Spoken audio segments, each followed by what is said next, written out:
চাকরি বাকরি আমার দ্বারা সম্ভব নয়, আমারে একটা ব্যবসার খবর দাও, কি ব্যবসা করা যায়। ব্যবসার যে পরিস্থিতি, মুরগি খুঁজি টিটি টিটি। দোস্ত, এটা তুমি কিটা কও, আই তো কিছু বুঝতাম না। কোনো ব্যবসাতেই শান্তি নাই, সব ব্যবসাতেই সিন্ডিকেট, ভোক্তা অধিকার, তার এই সেই হ্যান ত্যান। তবে আমার কাছে একটা গোপন ব্যবসার খবর আছে, করবি নাকি দোস্ত? হ, করতাম, কিন্তু মাগার তোরে আমার সাথে থাকা লাগবো। থাকবো, আগে তুই ক তুই ব্যবসা করবি কিনা। হ, করতাম, কি ব্যবসা? চল আমরা গাজার ব্যবসা শুরু করে দেই, বহুত ইনকাম। হ্যাঁ? আরে না হ্যাঁ, তারপর ব্যবসা ভালো হইলে ইয়া বাবা বেচা শুরু করব। একটা লাল গাড়ি কিনবো। তারপরে কি করব?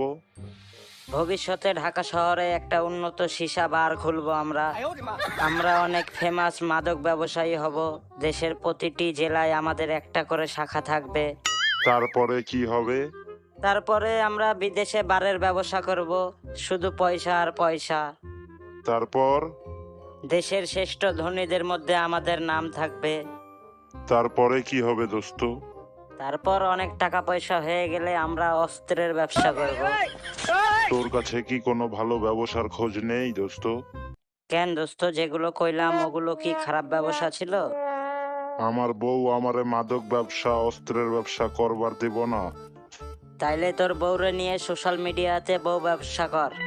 বউ নিয়ে টিকটক কর, ব্লগ কর, অনেক ইনকাম। এটাকে বলা হয় বউ ব্যবসা।